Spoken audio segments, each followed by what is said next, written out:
This is Facets of Connection, a podcast exploring how we build relationships that actually work in an evolving world.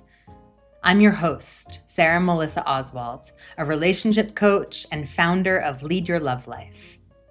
Each episode explores the many dimensions of human connection, from romantic partnerships and family systems to leadership, community, and the inner relationship we have with ourselves. Through thoughtful conversations with fascinating guests and occasional deep dives into the skills that help relationships thrive, we'll explore what it takes to build connections that are rooted in dignity, respect, repair, and resilience. Because the quality of our relationships shapes the quality of our lives and the future that we're building together.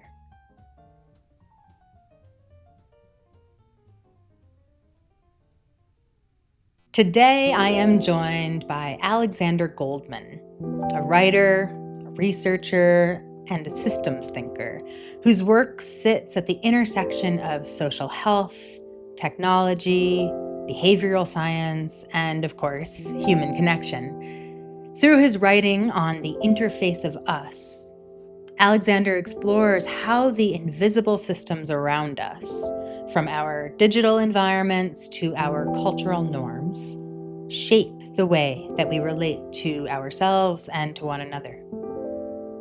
In the conversation that follows, he and I explore why genuine connection can feel so elusive in our modern world, how our brains have adapted to environments that they were actually never designed for, and why the answer isn't simply to use less technology, but to become more intentional about the systems we're participating in.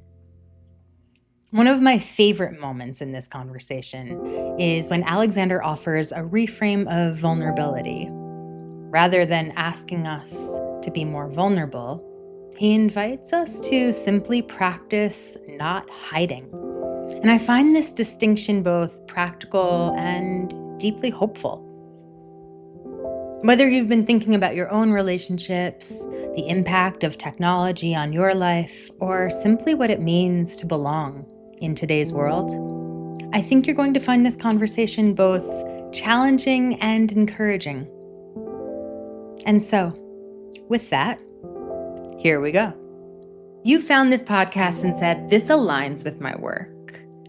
I've read it on your Substack.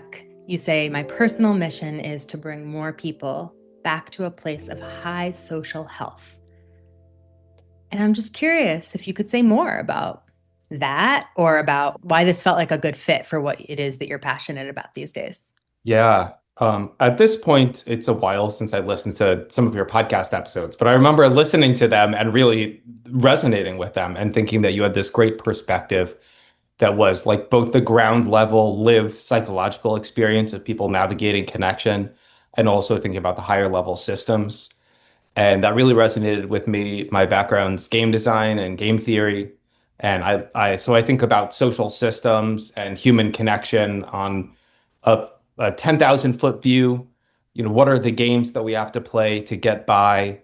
What are the systems that we interact with? How do those systems change the way we interact with each other? And I feel I'm not a very, I'm a fairly touchy-feely person. But when I first kind of discovered this space, it literally kept me up at night when I realized how many people were feeling disconnected and lonely. And I was like, if it resonates with me this much, then it's something that I should be devoting a lot more of my life to. Why do you think that is, that it resonated with you, of all things? Why this? Yeah, a few things. First is, to many people, it's an invisible problem even to themselves. Now that I've learned more about evolutionary psychology, I can explain it that if you're lonely and wandering in a jungle and separated from your tribe, if you are overwhelmed by your own loneliness, it would keep you from reconnecting with your tribe. So oftentimes, if we're in a state of distress, we're actually less aware of the distress and the impact that that has on our bodies. And but before I knew that, just knowing how many people were out there craving connection, craving belonging, friendships, relationships, anything like that, and feeling like they were alone in that journey and feeling like it was just them or that there was something wrong with them because they didn't have these things that they really wanted. That I think was kind of heartbreaking. Did you find this is maybe too personal, but did you find that that was something you were also struggling with and you were looking for like a personal answer to that? Or is it more from a systems level perspective that No, interests you the most? I think it's really important for people to accept why this is such a personal calling. For me, I've moved around a number of times in my life. I'm a very extroverted person, so I've personally found it not as difficult to make connections, at least in my adult life. But it's definitely hard, and I've definitely had to push against my basic nature and our desire to not ruffle feathers. But definitely at some points in my life, especially when I was in college, like the first couple years of college, I did not have the skills that I currently have, and I certainly felt a great deal of disconnection. Yeah. I think that most people on the planet can understand what you mean by that. It might be a different flavor for you than it is for me, but even as someone who has studied this stuff, it's still Yeah. sometimes hard to be like, I gotta get up and go out and see people. That feels like a task sometimes, even though that's how I get my energy. Like I know that. But even so, it can be a challenge to just know how to begin finding Yeah, meaningful connection. it's so true. And it's so weird because the science behind all of this stuff is just kind of mind-blowing. But obviously, this is something that's right in your wheelhouse. We have our evolved mammalian brain on top of our lizard brain, our brain stem, the older parts of our brain. And those older parts of our brain are like, I want to avoid risk at all cost. And social risk is a very existential, visceral risk. And our evolved primate brains are like, I desperately need connection. So we have this wrestling match in our head. And if you're not aware of that, you might think that there's something weird because you're thinking about a party and last minute you're like, oh, I don't really know if I want to go. But there's nothing more human than that kind of contrast. I agree. Yeah. Yeah. You talk about your game design work, and you told me a bit about this dating app that you were building. And I'm just curious if you would share a little bit more about that journey and what how it was that while studying game design, you realized that you didn't want to spend your life distracting people. What Yeah. happened there? How did you come to that realization? It's a big Yeah. career shift. It is. I've made a number of career shifts. So, if, funnily enough, it was only one of those zigzag journeys. But yeah, I love art and I love creativity. And I really thought that I wanted to spend my life making games because it was creativity that could touch people at scale. And there's a lot of redeemable qualities to games. So, I don't want to come across as dismissive or holier than thou in terms of it. But yeah, I went to grad school for game design and I realized that a lot of people, they feel a great sense of meaning and purpose from the games that they play. You accomplish things that provides a sense of self and a sense of worth, and it also provides joy and happiness for better or for worse. And I realized that a lot of people they derive all of their sense of self and their sense of self-worth and their accomplishments and their identity through games. And that felt very dystopian when you realize how rich reality is and all of the opportunities for messy connection in reality. To move from gaming to reality when it comes to being a messy human takes a Yeah. lot of courage. Oh, I love messiness. I Yeah, mean, I do I'm too. visiting family right now, so the room I'm staying in isn't that messy, but I do think like messiness it's just so beautiful. I remember one of my first relationships. Uh, I was dating someone who had a scar, and it wasn't like a big scar or anything, but I realized, oh my God, this human has lived a whole life, and I'm just a person, and she's just a person, and oh my God, we're just these like messy, weird little primates wearing clothes, monkeying about, And I realized like, oh my God, this is a much more satisfying reality to live in than thinking I have to be this perfect person. I have to, present a certain image of myself and that I have to solve life. No, we're just little people. And that Hmm, there's so much liberation in that. I love that. I think many people probably experience it in the opposite way. You find liberation in the mess. But human beings are much more complex than a predictability of a video game Yeah. or anything virtual, really, right? And Right. we talked about this before, that the predictability tends to feel safer to the human nervous system than genuine contact because human Right. beings are unpredictable. They're messy, they're complex. Right. Yeah, our brains, this is more of a cognitive science thing, but our brains are addicted to predictability. Yeah. And our brains are really basically prediction engines where we try to be able to forecast outcomes to everything. And human beings are obviously great sources of unpredictability. You don't know if you're in a relationship, if your partner will break up with you or break their foot or what's going to happen, you know? And and so on the one hand, part of our brain tells us to constantly seek predictability and control. And I liken it to being underwater and trying to breathe through a straw, where you're meeting fundamental needs of safety and control, but at the same time you are choked away from the fully actualized reality that we all want to inhabit. And in order to live that real life, you have to come out from the water. Like, you can never be fully happy only interacting with AI people or playing games or never seeing people in person. We need that unpredictability. Do you think that our technology use is one of the drivers of this epidemic of loneliness and isolation or disconnection that we're experiencing? I fundamentally do. Okay. And I've been studying a lot of the founding stories behind why different social media companies and different businesses were started. And there's a lot of interesting content there. Like the engineers who started Tinder, their pitch deck was that they were too afraid to talk to women in person and wanted a way to connect where they felt that sense of control. So they could have built a tool that helped them feel more confident in their body and feel more confident just showing up. But instead, they built a solution where the fundamental need that they were meeting was control and predictability. And indirectly, these kinds of behaviors become distributed across users because there's a philosophy that's built into all of the tools that we use. And the net result is 45% of men aged 18 to 25 have never asked a woman out in person, right? So all of the things that we use they kind of send messages and tell us how to see the world. Absolutely. Um, Another funny example, funny, dark sense of humor, I guess, is that the founding story of Instagram, the founder's girlfriend, didn't want to post her photos to Facebook because she was afraid of how she would seem, and she didn't like the way she looked on her photos.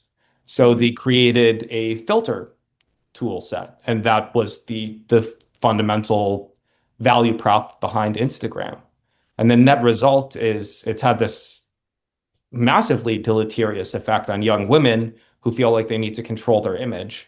So if you feed the underlying fear instead of the positive aspect of human nature, you wind up with all of these tools that help us feel better by making us feel worse, or the other way around. But you know what I'm saying? They're counterproductive. The reality of us feels worse, but our online presence is beautiful. Right. Right. So I'm hearing you say that technology has literally altered our relationship with uncertainty, discomfort, and even intimacy. And I'm wondering if you have a sense of this. Are we as a species losing capacity to actually tolerate the awkwardness that's required for real connection? That's a great question. I think there's two parts to that answer. One part is as individuals, you're using things. What is your own individual tolerance for discomfort? And then the second part is our expectations for what is supposed to be, what is socially normalized, right?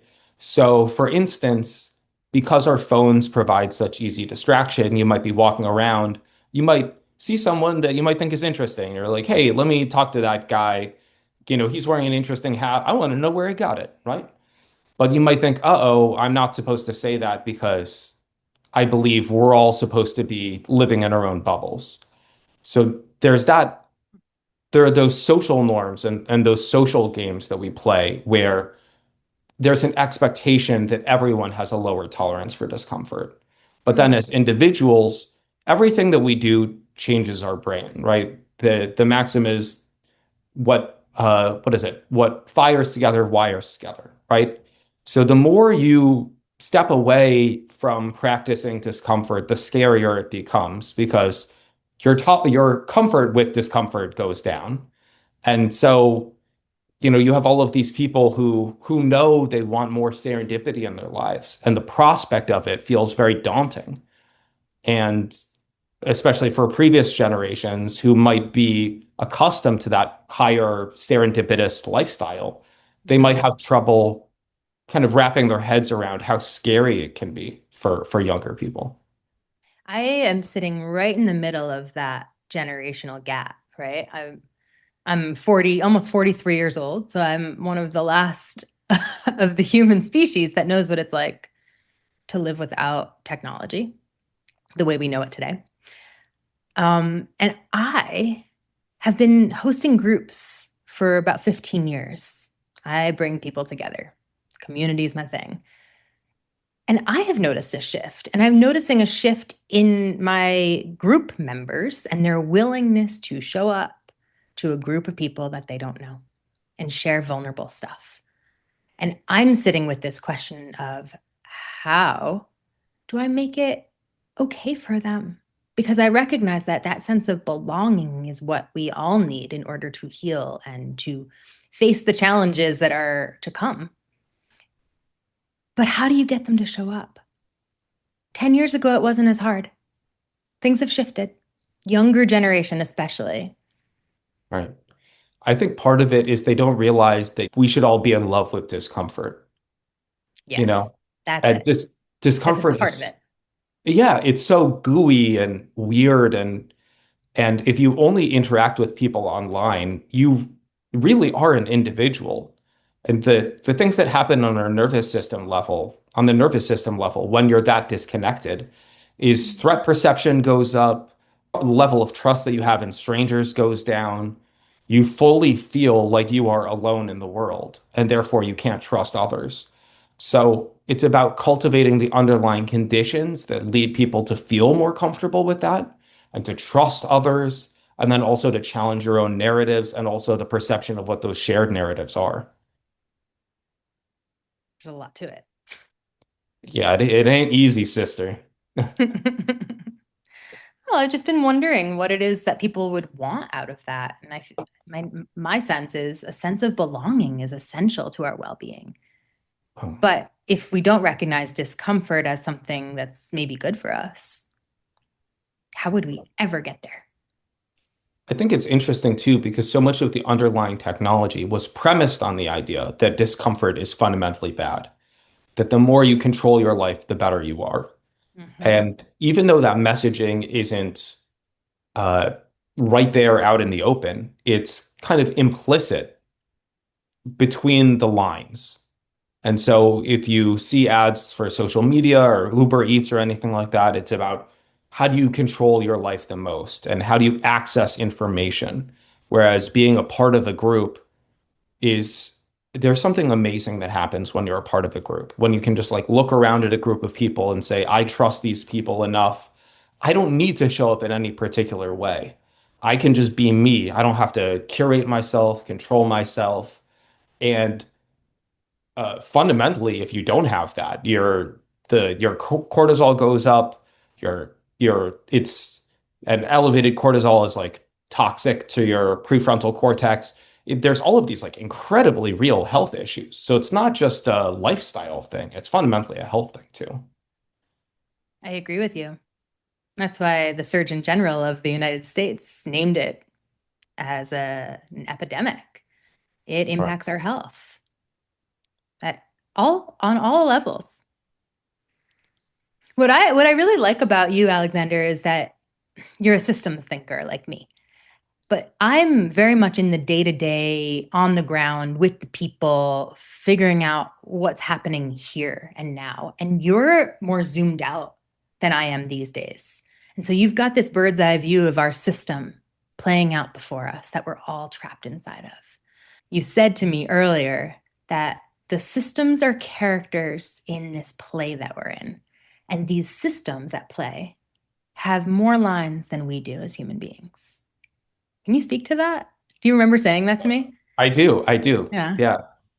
Um, so my background's game design and game theory. Yeah. And one of the interesting things in game theory is you get the way to conceive of it is imagine you have a group of people and you have a set of rules. How do people behave in that environment where there are specific things they're trying to accomplish and ways to accomplish it? And sometimes the rules of the game are so repressive that they define people's behavior and they define people's interactions much more than individuals do. So, for instance, I think about young girls and social media, where our brains are hardwired to think about status and seek connection and approval and all of these things. And we used to feel that way by, there might be some um, cafeteria, high school jockeying, right? But in general, you have your group of friends and you feel you're reinforcing those bonds on a regular basis, and that's where you feel your sense of connection. But with social media, there's this pressure to provide content and curate your image, cultivate an identity, and be constantly online because otherwise you lose access to and you lose the opportunity to position yourself as higher status. And so there are all of these girls who essentially feel like they have to play this game. Mm. And I read the stat recently that 44% of all teenagers wish social media had never been invented. Yeah, I've heard that And too.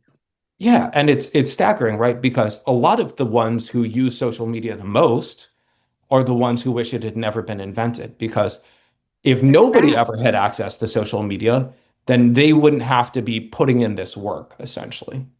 They feel trapped by it.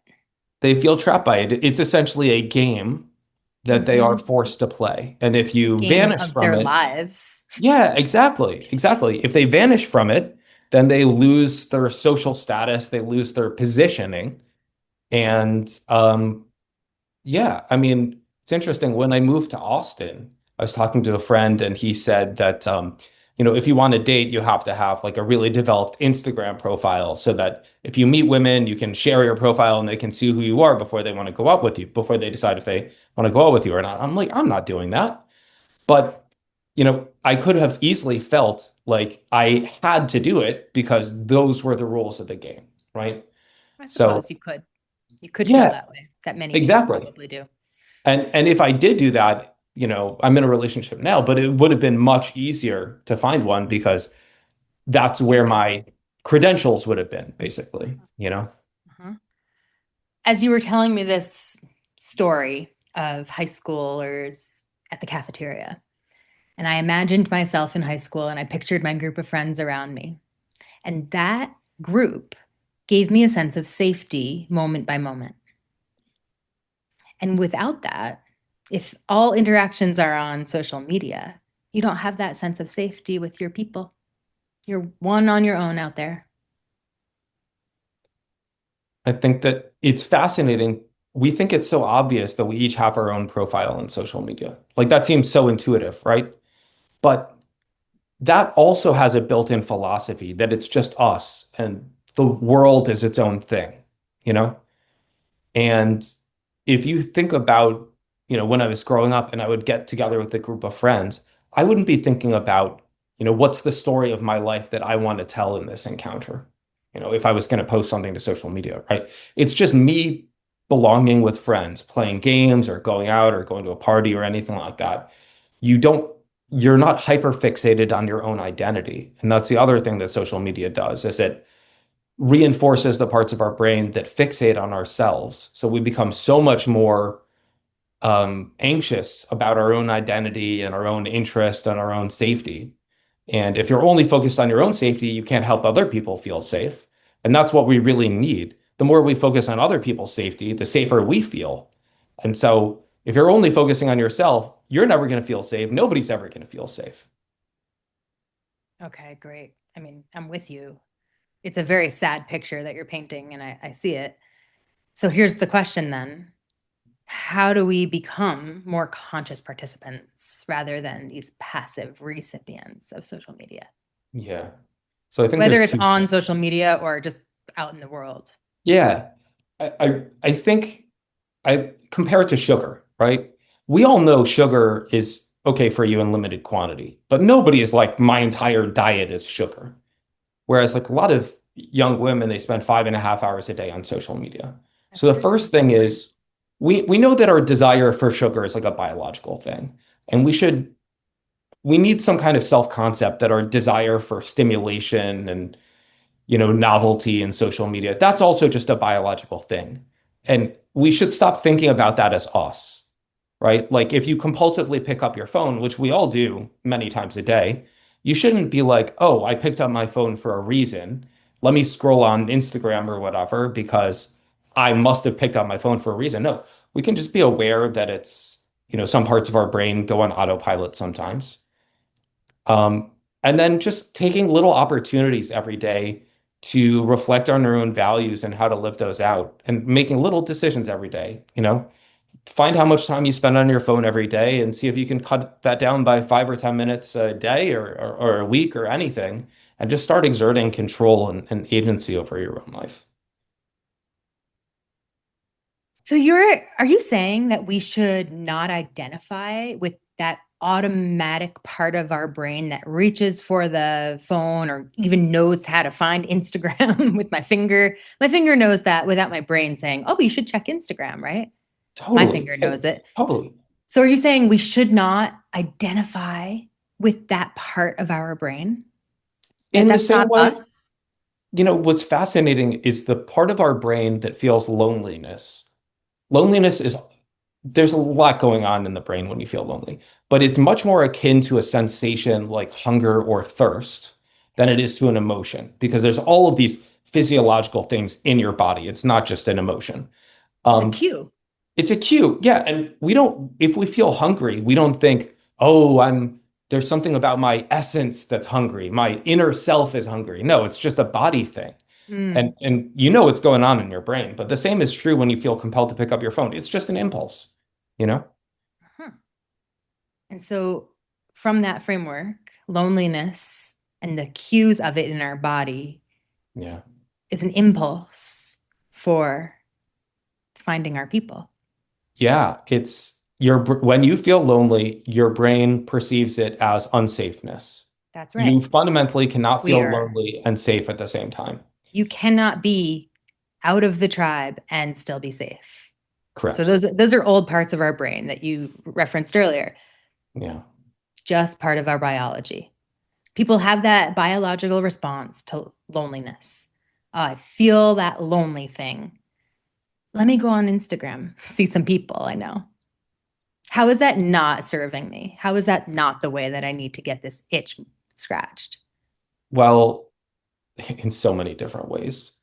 First of I all, know. I'm just asking yeah, if you yeah, know. yeah, What do yeah, you have to say about it? We might have different answers. So yeah. I mean, so what's really interesting is our brain responds to different kinds of content on social media in different ways. And fundamentally, there's the easiest way to divide it up is between active social media usage and passive social media usage. If you're commenting on friends' photos and you're sharing something for your friends because you don't want to be seen in a particular way, but you just want them to know what's going on, um, that actually does not have as great a negative impact on our mental health and our feelings of connection. Yeah, in limited quantity, it's okay, but the best metaphor is like imagine if you went to a mailbox and you put a photo of yourself and wrote a description and put that in the mailbox. And someone else came and they took out that photo and wrote a response to that. Now, compare that to spending time in person with friends. And then you say, which of these is a social experience? Well, obviously, the mailbox thing is like, that's not only is it weird, right? But it's also, that's obviously not social, right? There's nothing, that's again about control and disconnection and curation and um, isolation. But it's the passive social media consumption where you're viewing the content of people that you don't know that is really, really bad for your brain in different ways. Anytime your brain experiences that novelty, anytime your brain releases dopamine, it also releases cortisol. Cortisol takes longer to hit your system because it works in the endocrine system instead of within the brain. So it can take 20 minutes to hit your system. And so you're scrolling, you experience that novelty. And if someone likes or comments on your photo, you get some oxytocin. But fundamentally, it's just bad for your brain, right? You have all of this buildup of cortisol, and fundamentally, when you spend time in person with people, your cortisol levels go down. So you could just look at it as like different hormones and chemicals in your body, and if you just measured those things, it's night and day the difference between being on social media and actually spending time with people. So that would be one of your recommendations, to become an active participant in our system rather than a passive recipient. Excuse me. Yeah. Yeah. I mean, it's weird, like the language, like followers, things like that, you know? I don't know how we normalized that being a follower in life makes sense, or sitting in the stands watching other people live their lives makes sense, right? But there's that Roosevelt quote, "The man in the arena." I'm pretty sure that's Roosevelt. Um, you know, who I'm grossly paraphrasing here, but It's okay. you know, who are the people in the crowd to critique the people in the arena who are actually competing and living their lives? Yeah, live your life is the simplest way to do it. Seek out risk and uncertainty, live a messy life. Obviously don't be attached to outcomes if you're interacting with someone. And I think this is the beautiful part is our brains are addicted to structure. Like we just crave structure and predictability. And it makes so much sense that what we need to counter that our world where there's way too much structure is just live in a world with less structure. But our brains are like, I'm not super comfortable with that. Right. Who in their right mind would seek that out? Right. But So that's what from this, it used to mean to be cool, right? Like being cool used to mean going to parties, and yeah. now it means like separating yourself. So I don't know. It to me, it's obvious. Like be cool, hang out with people, do people things. Did the definition of cool really change? Yeah, exactly. I didn't know. I'm still doing the old version of cool. Right. I know that you've been focused so much on the bigger picture, the systems at play. And right now you're speaking to the very human element of like how to make your life more connected. But what's the bigger system that brought you to this conversation? Do you know what I'm Yeah. asking? Like, why the heck did you find yourself here, Alexander? You're making video games and even your creation of a dating app Yeah. seemed like it could be enough to pursue the I mean, questions that you're holding. But what was it that you had inside you that said, I need to understand this better? I need to look at it from a bigger perspective and write articles about it and do interviews. Like what? yeah. What are you up to? I know what I'm up to, right? I love working with humans. They're in my office every day. I'm making tangible difference in their real lives. That Right. lights me up. I am on the Right. planet for that reason. I am on the planet to help people know more about themselves through meaningful connection with others. Right. But that feels like I'm making assumptions actually about you, but I don't know enough about you No, I to think it's a great understand question. how you got here. Yeah, I think it's a great question. I mean, it's really not that different for me in the Okay. sense that I've always found people interesting. And Hmm. I think when you work at the systems level or you're trying to understand things, it can be much more, it can feel very disconnected because I have these end goals where my end goal is to help everyone feel more connection, right? And live a more satisfying life and a more life in your life, you know? Um, And I hope to accomplish that by cultivating conversations and sharing research and I have a podcast where I talk to experts to learn more, and eventually I want to do another startup in this space um, that attempts to leverage everything that I've learned to build things that are alternative paths to status and connection, particularly for young people. Um, but for me, yeah, I used to honestly, when I learned about the loneliness epidemic, I thought this is such a freaking dumb problem, you know? Like we all want more connection. So it's not like there's a limited amount of food where some people are always going to be hungry. Theoretically, everyone can have the connection that they want. And I just, frankly, dumb problems tend to be really complicated. The problems that don't need to exist, right? They're dumb, but they're really complicated. And I just really want, that's the way my brain thinks, is I like thinking about the systems and the people. And honestly, I had never thought that people could feel a driving sense of purpose that pushed them in a particular direction. In the sense that when people said that in the past, I was always kind of like, okay, like that, it matters to you, but like, what does this mean, purpose? And then when I stumbled across this stuff, I was like, no, I would devote my life to this, and I want to devote my life to this. Um, because I've been a camp counselor. I love working with kids. I've done so much, and really what it was learning that the generation that I was a camp counselor of, how miserable they are, statistically far unhappier than any previous generation at that age. And I was like, screw that, like I have a set of skills. I want to contribute to it. And I also think I have a unique perspective, right? Like I like thinking about game theory and um, like behavioral economics. And I do think that there's points of view that are missing from this human connection space, where it's a lot of sociology and a lot of psychology, which is super, super important, really, really valid. A lot of great points there.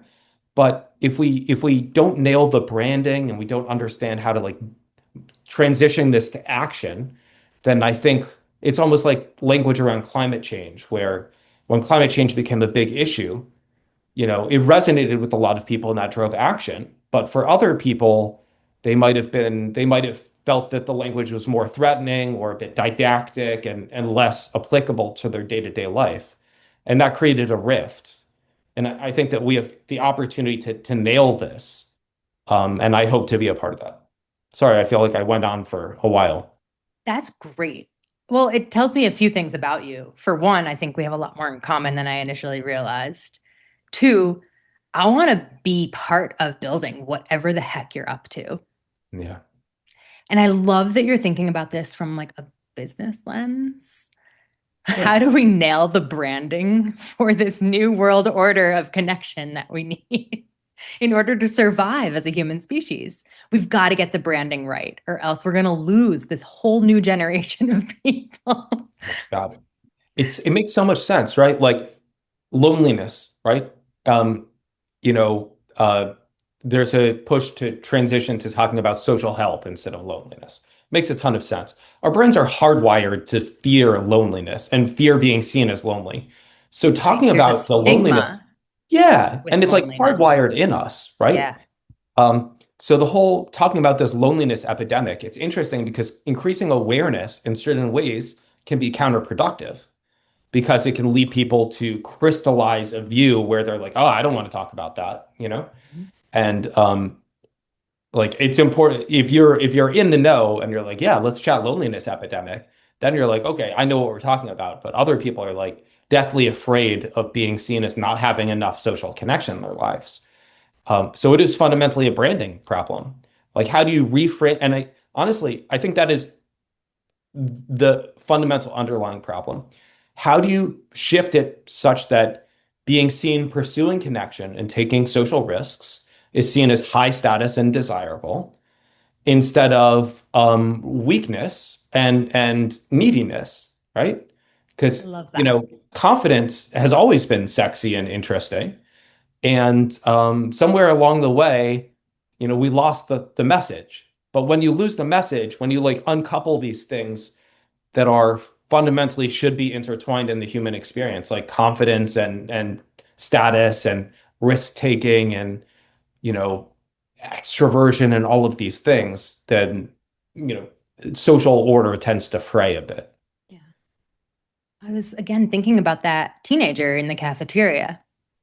It would be death to sit alone at the cafeteria at a table by yourself eating lunch. You don't admit to the fact that you don't have friends. That's shooting yourself in the foot, right? It's a real stigma to be lonely. Yeah. And we need more spaces. We need to live in the same world as well. And I think there's some more to unpack there, but being in the same place, Yeah. realizing how much we have in common with other. Like I just wrote this piece, subtle plug for my Substack, but how I've learned so much more in my life by realizing how much I have in common with other people than what sets me apart. You can't understand yourself by seeing what makes you different from other people. And when you realize that we all just want to feel like we belong in the cafeteria of life, you know, we need that versus a lot of people. Yeah, I think it's like half of all Americans eat every meal alone in a week, something like that. A staggering percent. Maybe it's half of all adult Americans, but it is a desperately high number. And if you Wow. can afford to not be seen, then you don't risk being seen as lonely. So that's something else we need to address is, you know, I firmly believe that we should be talking about not hiding and how easy it is to hide in our life. Um, Yeah, I yeah. was going to bring that up next, actually. It feels like it segues really nicely into that. You've spoken about the difference between the word vulnerability and not hiding. You don't like the word vulnerability.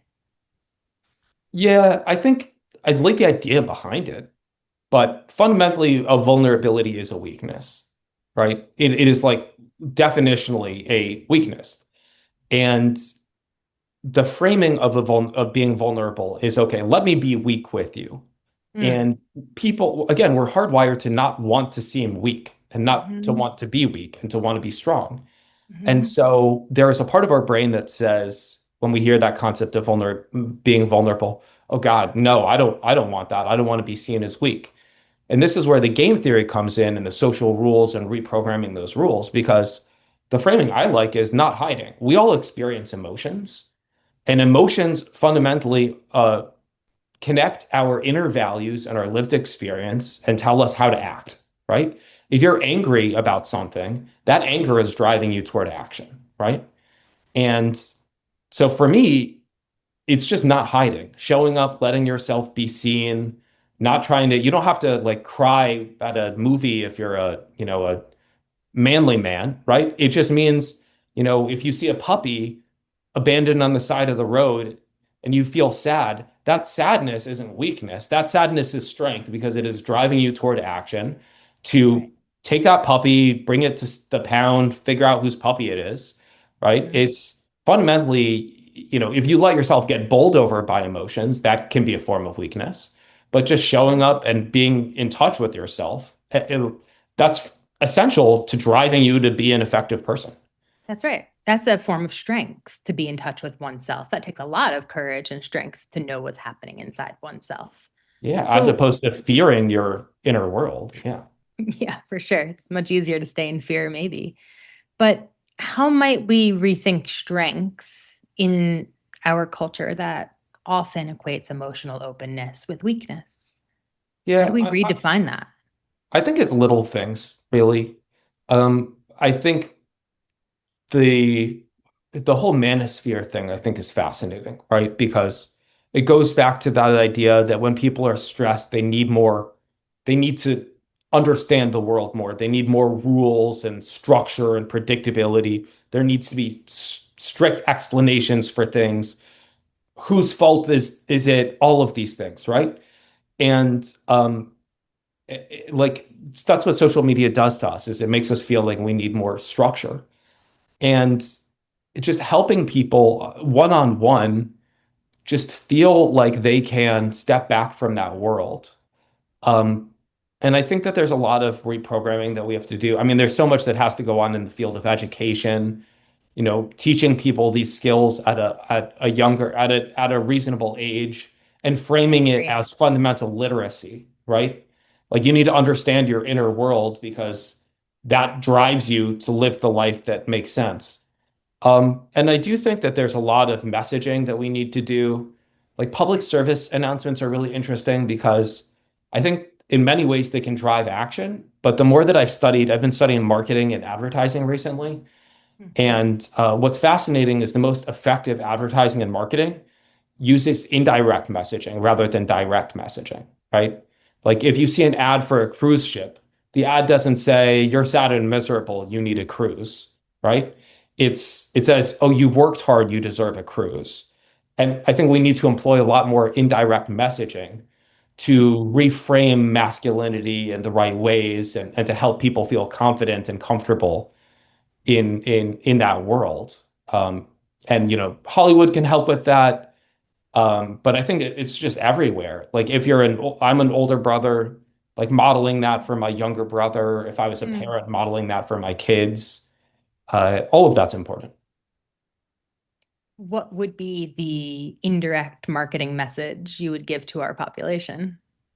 Yeah, I think I would show how I would craft a message where the only conclusion that you could observe within that message is that hiding your emotions is a sign of weakness, right? So maybe there's a character who is kind of laughable because they seem to need to control their own world too much, right? I'm just kind of riffing right That's now. okay. Yeah. But also, I've actually thought about this, like a campaign where you see a someone reaching out and making friends, right? Having friends has always been high status. But the process of making friends has lost its acceptability. So showing celebrities, meeting other celebrities and just talking to them and being like, hey, you want to hang out sometime, right? Like taking those risks, talking about things that they have in common where they're still, they're not like gushing about their emotions, but they're like, I really like this. I like that. Why don't we do this sometime, right? And because I remember I read these interviews, these qualitative interviews with young men around their loneliness. And one of the quotes that stood out to me, and again, I'm paraphrasing, but essentially what he was saying was, what am I supposed to just like talk to a dude and be like, hey, you want to hang out? And like, duh, that's how you make friends. So we need to normalize that through showing how these things are high status. Wow. It's just not even known anymore how to do it. And What, status is you're supposed to just everything. ask if they want to hang out? Yeah. Whew. You know what Status I've is been everything. doing? What? I've just been going out of my way to tell new friends, hey, I really Yeah. like you. I want to be your Yeah. friend. Yeah. And more often than not, the person says, wow, thanks. That's very rare that people actually say that. And it makes me want to be your friend too. Thanks for Yeah. naming it. Yeah. And that's also a demonstration of strength, right? You're confident enough in your life, in your status, in your whatever you want to say, to be like, I'm not afraid of being seen a certain way. I love just giving dudes compliments because a lot of dudes like never get compliments. So I'll be at the coffee Mhm. shop. I'll be like, dude, that's a cool shirt.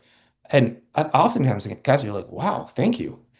Yeah. Um, and like just giving anyone compliments. And I think if you're a guy, like giving a woman compliments can be like, I have no issue with it. But of course, there can be like a challenge where sometimes women are like, oh, maybe this is the opening for, flirting or something, which again, I'm a huge fan of flirting. But I think if I'm just trying to give people compliments, I prefer just giving compliments to guys if I have no ulterior motive. Feels a little safer. Yeah, I mean, for me, it's not even that I'm worried about safety as much as if I want to women get compliments often or they can. And if I'm giving a compliment to someone, I want them to know that I'm giving them the compliment because I genuinely want them to know that I think whatever they're doing is cool or wearing is cool, you know? Like I love complimenting on guys like beards and mustaches. Like, dude, badass beard, you know? And it's awesome because it's like, everyone loves getting compliments, you know? It's such a simple way to influence the culture of this. Just Yeah, making a simple comment to a stranger. I like right, your sunglasses. Seeing one another. right. and living in that same world, you know? Hmm. Because that's the other thing. This might be a bit indirect, but I read this interesting article that was basically like, okay, we know in physics there's like tons of dimensions, right? We're not limited to three dimensions. So why did life evolve in three dimensions? Well, at two dimensions, there's not enough complexity. Like everything would be flat and the world would be too simple. But at four dimensions, there's so much more space that you might never see anyone, right? Like if I existed here, you might exist over there in the future at a different point in time. And it's too hard to connect. And that's kind of the world that we live in right now. It's just there's way too many different spaces. So just showing up and giving someone a compliment and just existing in the same space. Like our nervous system's like that. We're like, oh my God, yeah, we're like here, you know? Like So I don't have collective to, spaces, physical yeah, spaces where people can physical gather, spaces. Yeah, that's important to the future of yeah, humanity. Okay. yeah. And then you also went back, you said earlier, like social media has this assumption that we should all have our own personal accounts. This had me start thinking about, well, what would a collective account look like where we, I don't know, what would that look like? How could Right, collective accounts interact with one another? Would right. they? Yeah, Yeah, so it's systems interesting. interact with systems all the time. Yeah, imagine, for example, you are with a group of friends, right? And you're hanging out and you're doing like a potluck thing, right? Everyone brings something. So you know that the net result of this system is the actions of the individuals. But once those things are on the table, you don't know who brought what, Yeah. right? The thing is about the end result and the sum of the parts. It's not about the individual contributions. Like you don't go to I used to be in Cub Scouts when I was young. In Cub Scouts, you wouldn't go to a potluck and people wouldn't like put their names on food, like look at what I did, right? You do this thing for the public good. Right. Um, so maybe a digital representation of that might not be as present, although there are versions of it where, there's things where, you can contribute without leaving your name or something, right? Mhm. Um, but in person, I think that's easier and it's beautiful too. Like doing something and not needing to be seen for doing it is a great gift. It's true. Do you think that AI is going to change that for us? Like the world we don't know what the future looks like right now. We know that it's going to be a very different world than the one that I grew up in. I don't know how old you are. Um, but I'm 37, pretty I'm close. also like pretty stoked on some of the AI stuff. I use it a lot. I think there's a lot of power in it, and there's a lot of potential for humanity to see itself through the lens of AI. Yeah. What are your biggest excitements around it, and what concerns you the most? Um, Biggest excitement is that I do think that there's the opportunity. This might be a bit complicated, but I think that there's the opportunity using AI to build tools that help transition people back into connection, or away from disconnection, right? So, for instance, there's a lot of tools that you can use on your phone to limit access to apps. Hmm. There's a whole host of reasons why they don't work. Because, I've tried it. Didn't yeah, work for and me. and but if you know what your priorities are and you know what your values are, you could, for example, use an AI tool that when you open your app and you try to open Instagram or whatever, something pops up and is like, hey, remind me of what your values and priorities are. And because there a lot of our, agentive higher self, you can say, is not really active all the time. So I think there's ways to engage that sense of self and those remind us of our priorities when we interact with technology. Hmm. Um, and I also think that AI has the opportunity um, to help people build and practice skills. I'm definitely worried about the whole AI boyfriend and girlfriend and whole AI social life thing. Um, Yeah, it's but wild, isn't it? it is. At the same time, I do take some solace from the fact that, Meta, the whole reason they rebranded as Meta is because they thought the whole world would be in VR, right? And that would be our reality. Maybe they were just ahead of the game, but there was a lot of pushback. Nobody really wanted that because it's kind of a loser way to live your life in VR. And I do hope that we all consciously share the reality that living your life with only virtual friends is a kind of loserly way to live as well. Sounds So very I don't think it's a scary. foregone conclusion, but I think it is an uphill climb there. Mm. Well, I've built an AI tool to help Yeah, people with connection. right. Right, I exactly. have. I built a tool based on my own models that I've studied. And Right. I don't know if I told you about this, so you can stop You me if I did. You did. did. I did. Well, my clients use it in between sessions, and it helps Right. them find contact with self so that they don't, in that stressful moment, bring a less mature version of themselves to their partner. They can take it to this AI tool and help them understand what's coming up for them, like get into their Right. bodies and see the bigger pattern, and Right. then be able to deliver a message back to their loved one that is more aligned and true, and that's going to get them closer rather than push them away. That's beautiful. It's a perfect example, right? Like AI conversational models can help us interact with our own messiness and our lived reality. And if you're a therapist and you see someone for 1 hour a week, Right. we all, you can't just learn and grow 1 hour a week, right? So I think that there's a lot of ways to amplify our capacity, engage with things. And the problem with programming and digital experiences historically was that they're only rules based. And that means that you can't bring your messiness and interact with your messiness there. Right. Versus AI tools have more variability. So Mhm. there's certainly a lot of power there. And I do think that we're still learning, best practices and, it's up to pioneers like you to figure out and play with it and get feedback from users and to figure out how to expand our capacity to improve the world through it. Yeah, because it does have the ability to meet us as messy humans Right, in a way that technology never has before. So right, there's something possible here. I don't know exactly what or where that will lead us, right. but and I also understand the detriment of having AI here. There's a lot of downsides, but it's here. It's not going anywhere. So as a business owner, I've embraced it because it's smart for me to do so, Yeah. just personally. Yeah. But what responsibilities do we have as we design the next generation of human systems? Oof. That's a big What question. responsibilities? I fundamentally believe that every builder also has to be a philosopher. And if you're not, everyone is. And if you don't think that you are, then you're just a bad philosopher, right?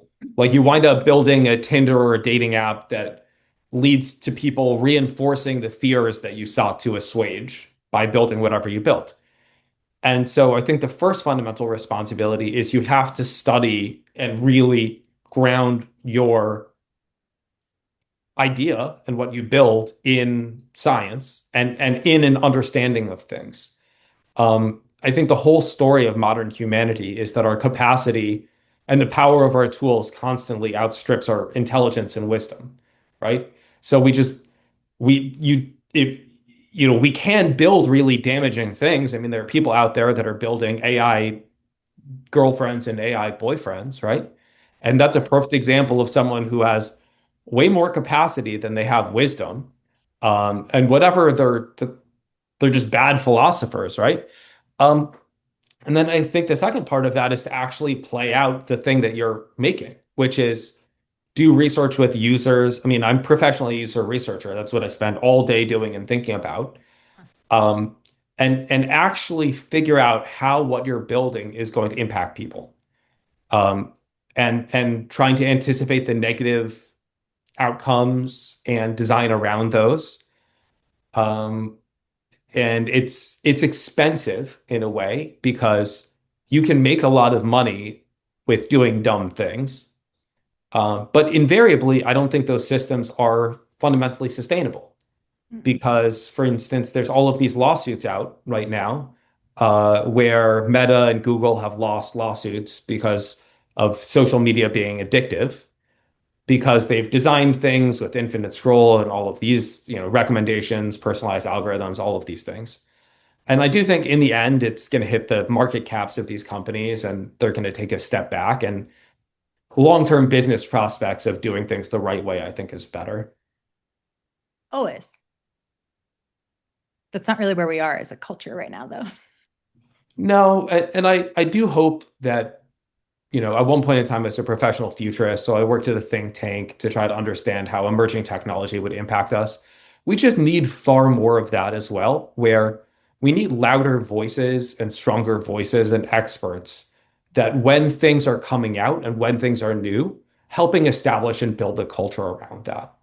So, for instance, early AI models were particularly sycophantic, and many still are, because people like being complimented, but it's not good for us. And that should have been front and center way earlier, was the idea of like, oh, putting pressure on these AI companies to make the models less sycophantic. And they are less sycophantic now, but they're still very complimentary. They sure are. I have to remind mine to be truthful with me. That's a great point, Sarah. I do remind it because it will sometimes make stuff up. And I'm like, wait, Right. that's not fully true. Do not give me answers that are just made up to make me feel good. Right. We've spoken about some immediate action steps for people. I'd like to talk about, if you're a parent or different kinds of, as I would call them, users or people, as humans might call them, what you can do. Um, I think in particular, if you're a parent, it's never been harder to be a parent. Uh, it's so easy to give your kid a device. And I really do think in the future, we'll have people whose brains have developed without spending too much time on devices and people whose brains are underdeveloped. Most people think that social media is about novelty. I actually think it's more about a feeling of control and predictability. And so that goes back to what we were talking about, that just because your brain likes something doesn't mean that you have to identify with that, right? So I really liken scrolling on social media to compulsively checking security cameras outside your house, right? You're like, oh, something might be going on. So you Don't you want to miss scroll through it. your cameras. You feel safe having dismissed the potential risk, but the net result is you feel more at risk Punished. because you've reinforced the feeling that you need to be monitoring these threats. A great example is, there are these campuses where there's these movements for phone-free spaces, Yeah. thanks to, the book The Anxious Generation. Mm-hmm. That's great, but those kinds of things have to be premised on sets of values that are connected to status, right? If it's a feeling that like we young people, we cannot control ourselves and therefore we need these phone-free spaces, that's never going to take on because nobody wants to feel like they can't control their behavior. So it Um, has to be linked to status. Everything has to be linked to status because everything people want to feel good about themselves. Behavior change is always linked to that. Hmm. I compare it to when smoking, in the early 50s, more than half of all Americans smoked. What changed and why it dropped to, I think it's like 13, 14% now, something, it's very low right now, is two things. One is the research on health impact, but that alone didn't drive the change. It was smoking used to be seen as classy, and then it became seen as trashy. And when the behaviors shift their social weight, then uh, patterns change, then behaviors change. Hmm. So if kids start seeing that spending time away from your phone is the high status thing to do Yeah. versus and being on your phone is a compulsive need to kind of like suck on a digital pacifier, right? Then that's where we actually So start seeing good. movements. Uh, Yeah. That is so good. I like that. Help them see how lame and trashy it is. I mean, Like you should be embarrassed if you're looking at your phone too much. it goes back to this idea that people think they're connecting with others, like scrolling through social media. Obviously, it's not the case, right? It's actually, think about this, right? So we were talking about how loneliness Yeah. is there is stigmatized. Right. What if it was stigmatized to be on your phone too much because it shows the world that you are lonely? Like, Right. don't be out in the world holding your phone and looking at Instagram while you're in public. That's really embarrassing. I think that's exactly it, right? And this is where things go back again to game theory, because how do you put these messages out there, right? So many people consume information through social media. Are influencers going to tell people to not spend time on social media? Um, no. So again, how do you, this is the real challenge, right? Like you boil it down, the right thing to do and the right messages and the right kinds of social engineering we need. It then becomes a challenge of how do you get this to happen? And I fundamentally think what we're talking about now is movements. It's like a social movement, right? It's a whole reframing of values. It is an alternative way of living, an alternative path to status, an alternative way to feel important. Um, and that's really what we need. Like, you know, nobody should scoff at others and like ridicule them publicly if they're on their phone, because that's kind of a douchey move, right? Uh, But at the same time, you can imagine businesses putting up signs that say, like, don't, suck on your digital pacifier. I mean, that's a bit hyperbolic, but you know what I mean, right? I Um, think so. Well, on the yeah, flip of that, I'm thinking about how to make belonging to a group of yeah, people connecting honestly with one another and with themselves. How do I make that have a high status? How is yeah, that something that people can be proud of and brag about? yeah. I think that's also a cultural engineering thing. And I think we have these like really silly values and philosophies in America.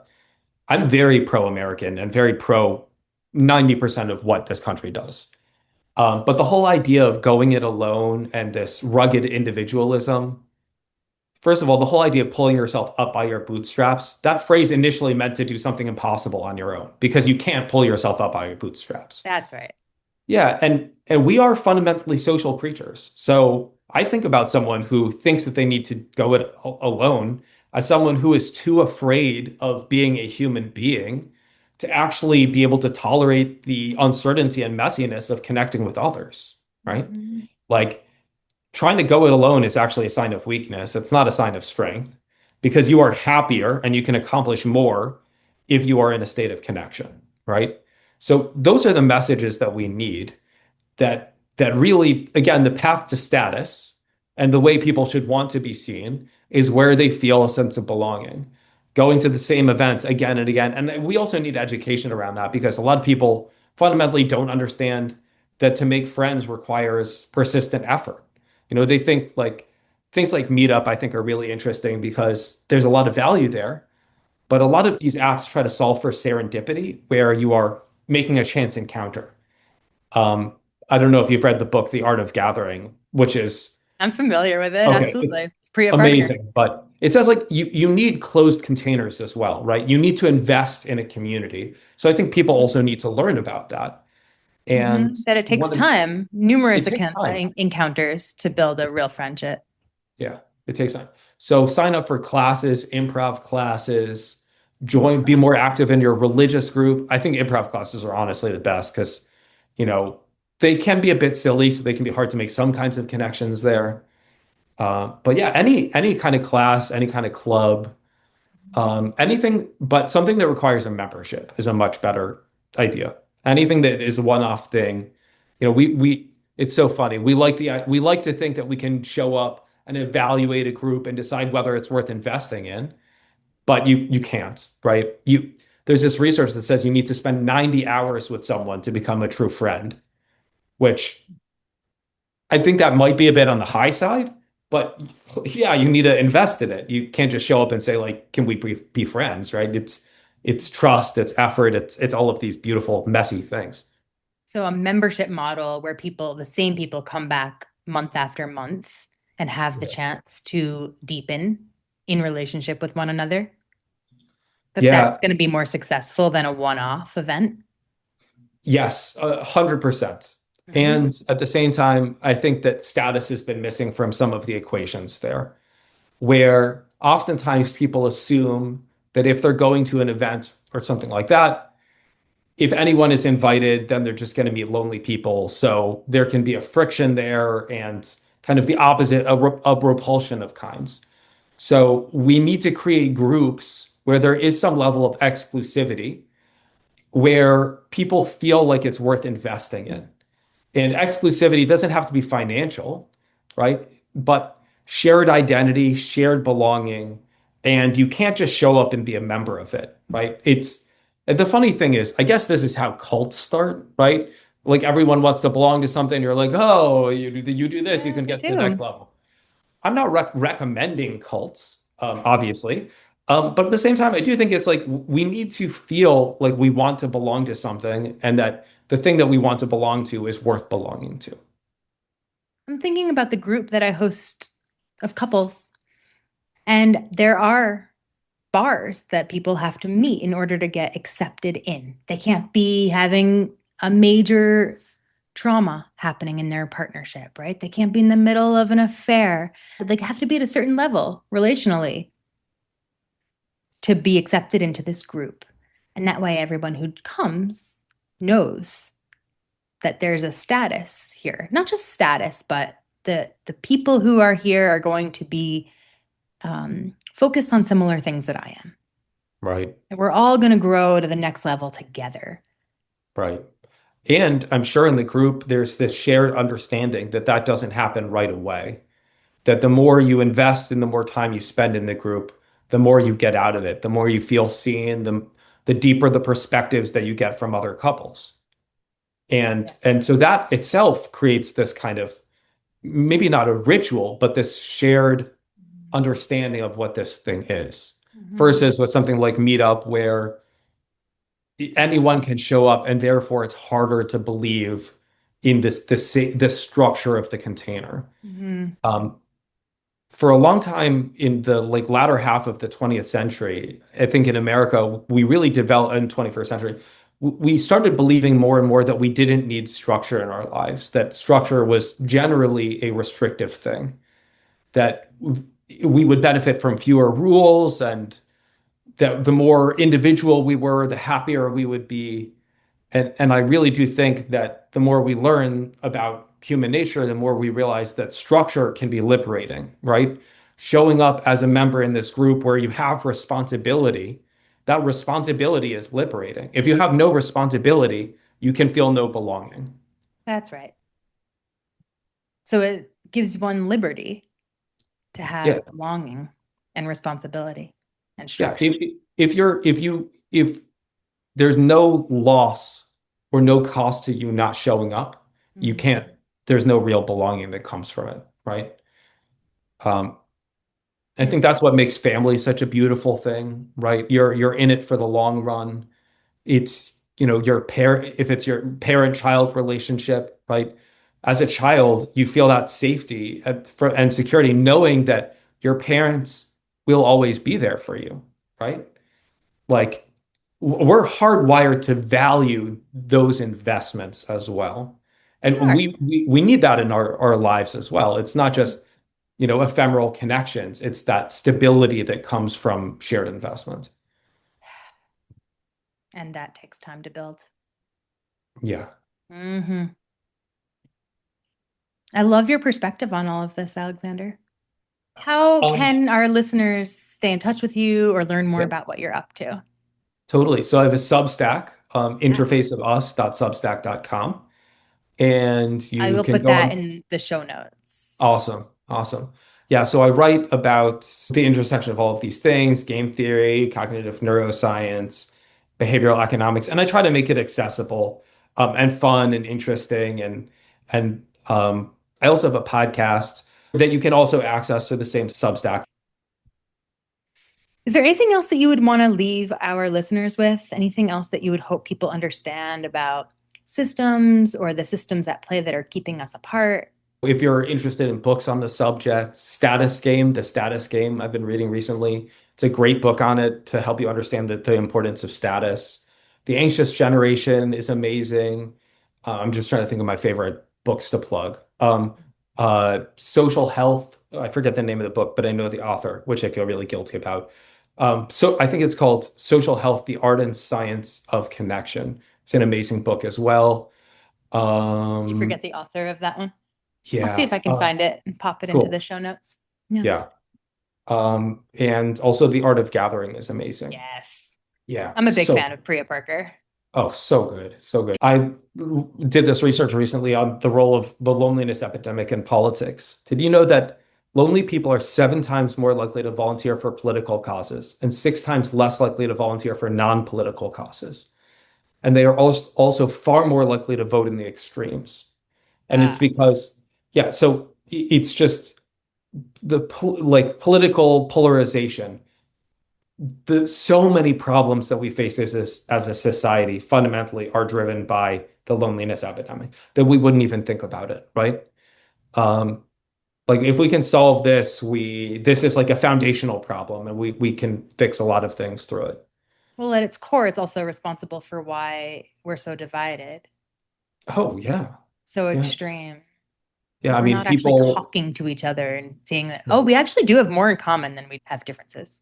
everyone has the opportunity to be a leader, right? Like, don't be a follower, be a leader, right? Like, drive change in the world around you with your friends, with just strangers that you meet. Take risks, be messy, live your life, Be alive, Be alive. Yeah, honestly. reach for aliveness. I like that. Yeah. Thank you. Thank you. I've really enjoyed our conversation. Me too. It's been awesome. Thank you for spending this time with me on Facets of Connection. This podcast is part of my broader work through Lead Your Love Life and the Radiant Connection Lab, where I guide couples who feel distant, stuck in old patterns, or disconnected from their spark to rebuild closeness, communicate with care, and to fall in love all over again. If you'd like to explore that work further, you can learn more at leadyourlovelife.com. I'd also love to hear what this episode sparked for you. You can send me an email or a voice memo to sarah@facetsofconnection.com. I read every single message, and sometimes a listener story might become part of a future episode. If you enjoyed today's episode of Facets of Connection, be sure to follow or share this show so that more people can find it, right here or on YouTube or wherever you listen to your podcasts. Until next time, remember this: the quality of your life is shaped by the quality of your relationships. See you soon.